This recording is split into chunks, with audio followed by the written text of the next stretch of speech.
Hello again, fellow audiophiles. I am Wave Theory, and today I want to talk to you about the HiFiMan Bluemini R2R Bluetooth dongle.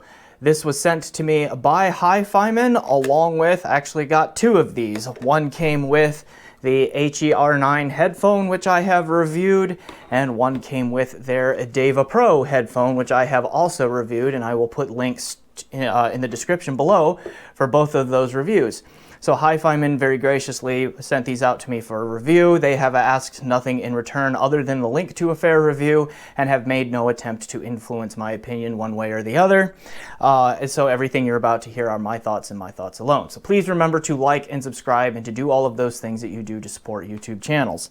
Okay, I wanted to separate out a video for the Bluemini dongle here because I think there are some things worth discussing about the performance and the features of just this unit alone and HiFiMan's kind of wireless ecosystem, if you will, because these are two models that are compatible with the Bluemini dongle. I believe the HE-R10D is another one, and I am pretty sure that the Ananda Bluetooth or the Ananda Wireless also can be used with one of these. So that's 4 of their headphone models that you can use this thing with.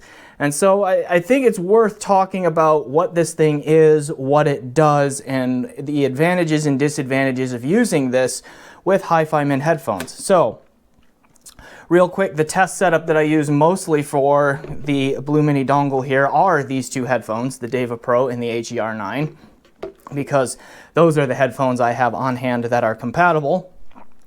And it was connected via LDAC Bluetooth, all of the LDAC settings maxed out as far as I could get them. I put my Galaxy S22 Plus smartphone into developer mode. It checked all of the Bluetooth LDAC codec you know what I'm trying to say. All of those settings and make sure that they were maxed out as high as they could go when I was doing that. And then also I will get to a comparison here at the end with the Radzone Ear Studio 100 little Bluetooth mobile DAC amp that also has LDAC connectivity in it, and I will talk about how these two things compare to each other. So diving in on that, let me go ahead. I'm going to try to make this video a little bit quicker than my normal because I don't need to say as much, I think, as sometimes that I do.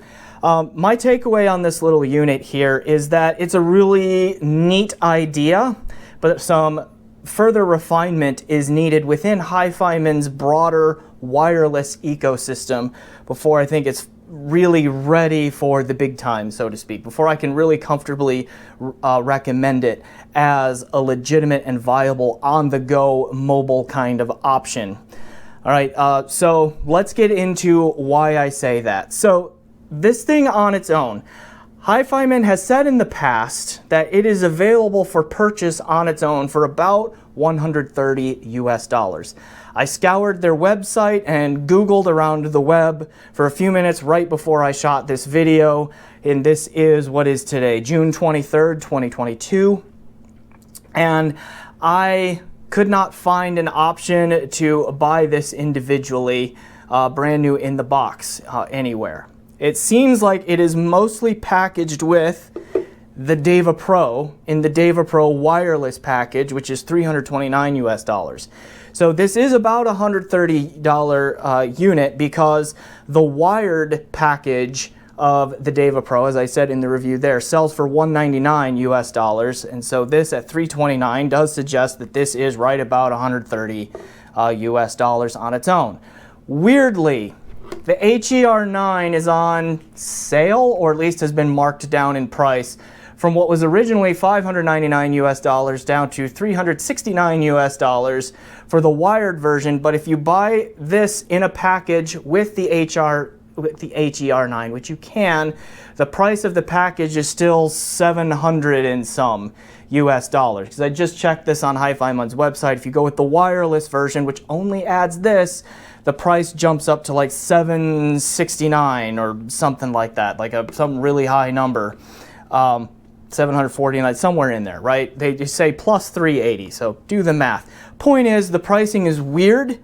It's kind of like in those days when you were told that you go to McDonald's, you should order a cheeseburger without cheese if you just want the hamburger, because it was cheaper to do that.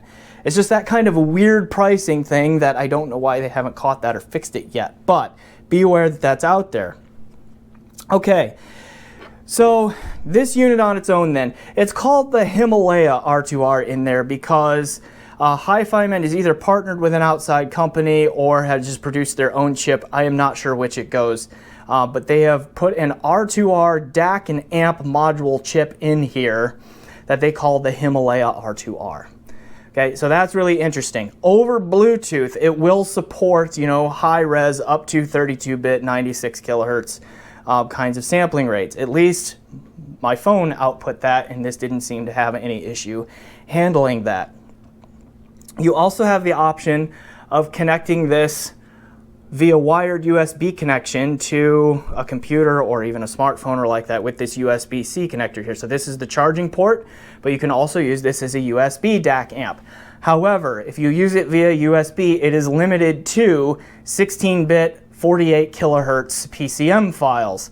I verified that on my computer, and I even tried to put 24-bit 48 kilohertz signals into it, and at least just using the stock adapter plug-and-play driver, I should say, Audervana, which is what I was using, only recognized this as a 16-bit 48 kilohertz capable DAC amp, and so that's the signal that it output, regardless of what kind of file I was feeding it. Now, you see on here, and I've showed this on reviews before, we have this 3.5 millimeter balanced TRRS connector on here, which goes into the left cup of either of these headphones, and I assume the R10D and the Ananda Wireless. Okay, so we have a balanced output on this. A thing that I noticed, and I don't know what the exact spec is, but this thing for a device of this size has a ton of power. It has got quite a lot of oomph behind it. It really brings out the bass, particularly on the HE-R9, but that's not super impressive because this is a really high efficiency, low impedance headphone with really up-tuned bass.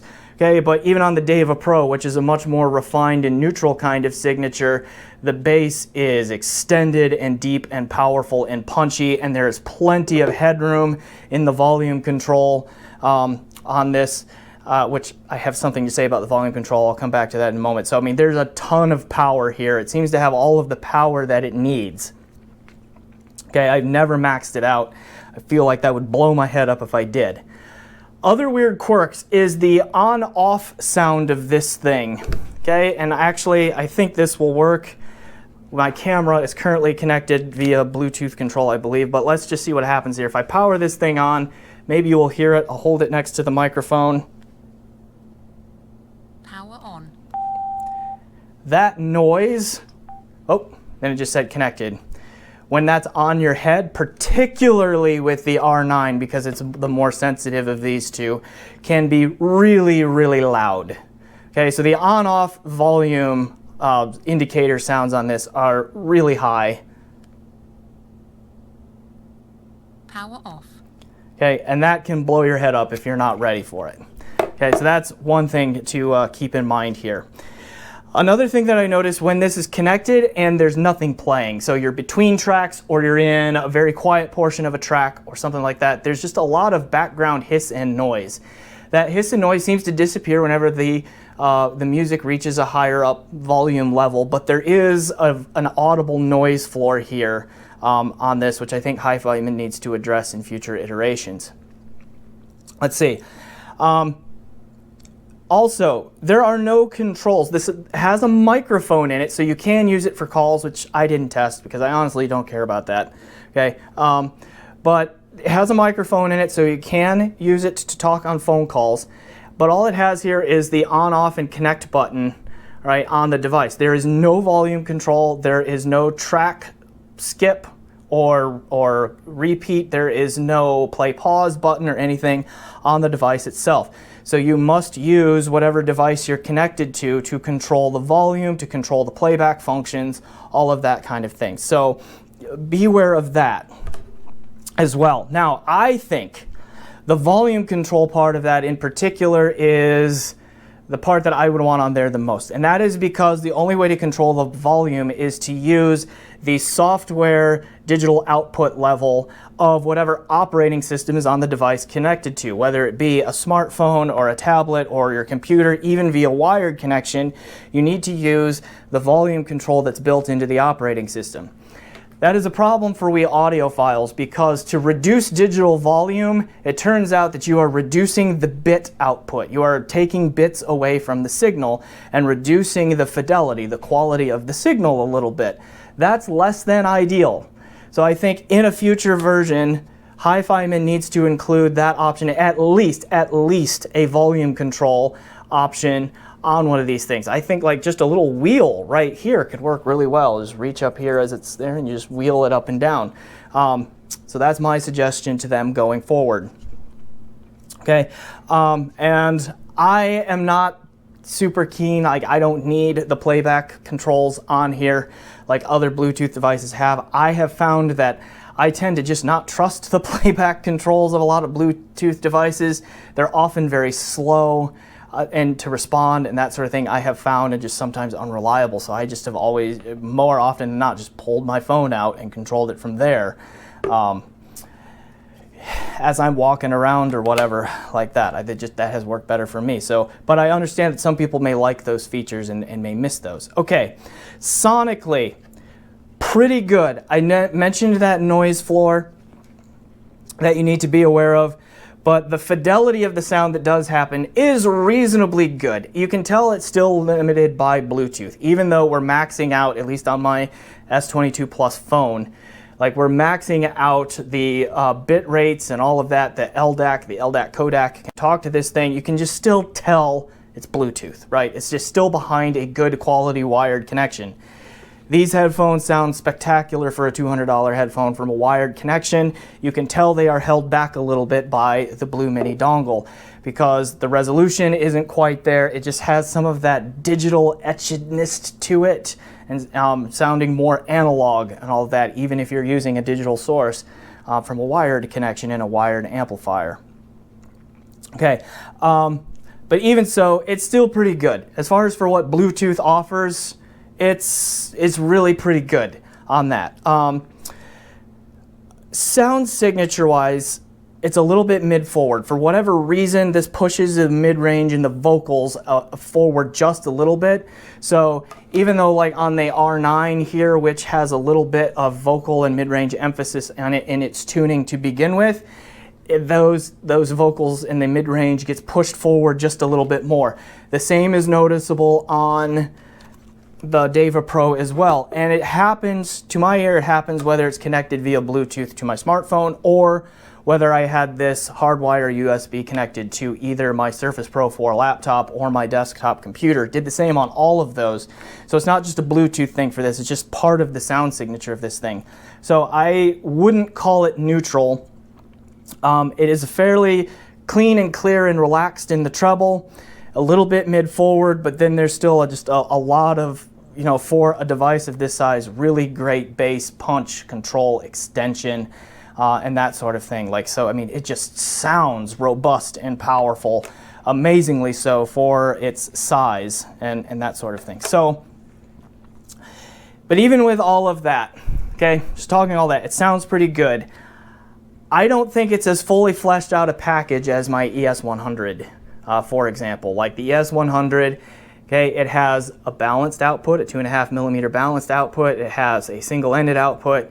Okay, it has playback controls on it, and it has its own volume control. And crucially, the volume control here works independently of your operating system's volume level, so that we can avoid that bitrate issue that I just mentioned. That is a part of the operating system volume controls on Android or Windows or even Mac or anything like that. So that to me is a crucial point and a selling point here. Now, this is not going to take away the need for a wire because you still have to plug these into whatever headphones you're using. I used HiFiMan's stock cable for these two headphones to pin these against, to compare these two, which meant that I could only use the single-ended output of this because of the way these two things are cabled.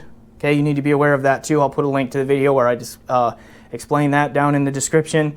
But even from the single-ended output of this, I thought this was a little bit more detailed, just a little bit more refined. It did not have that mid-forward presentation to it. It was also cleaner, did not hear that sonic background as much.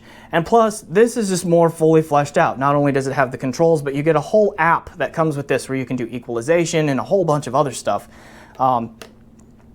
So, I mean, it's just a more fully fleshed out product, but you still have to connect this to wire to your headphones. Ergonomically and functionally, you can't beat the fact that you can just plug this right into one side of one of these headphones and wear it like this and off you go. Like, ergonomically, you can't beat that aspect of this. Sonically, the one advantage this one has is it just sounds more robust and powerful and physical. Like, it just really, like, it's hard to emphasize this enough, but it just sounds really potent and powerful and in control of that. So it has that going for it. So HiFiMan's wireless ecosystem has a lot of really great ideas, and it's got a lot of potential. I still feel like it's a bit in the proof of concept stage still, because both of these headphones, if you saw in my review, like, they don't sit on the head very well. Like, they move around a lot, okay, as you move around. They slide around on your head a lot. So that's one thing. The volume control issue on this, I think, not having its own volume control, I think is an issue that needs to get sorted out as soon as they can. So I have heard some complaints of battery life on this. I don't have no serious complaints about battery life, other than it's probably shorter than like a pair of Sony ANCs or Bose ANC headphones. So like, if you needed this to fly across the ocean, on a 12-hour flight, you're not going to make the whole flight, okay? But for everyday, normal, just kicking around use, these maybe wearing around on a bus or whatever on your commute to from work, whatever, like, probably fine. But even so, some great ideas there. There's still the noise floor issue. There's the mid-forwardness to the sound, which can be distracting for some. Some will like it. It's a little bit distracting to me. There's the lack of volume control. There's what else was in there? And the fact that these headphones that it's mated to don't stay on the head very well for like moving around and on-the-go type of use tells me that the wireless ecosystem for HiFiMan, again, some really good ideas. This is a really good idea. It still sounds reasonably good. So I think they'll still sell a fair number of these, and then they'll get feedback. And I think, like, in future generations, where hopefully the headphones clamp a little tighter, stay on the head a little better, and that this has a volume control and maybe some playback controls, then we'll really start to see this HiFiMan wireless ecosystem become something really cool.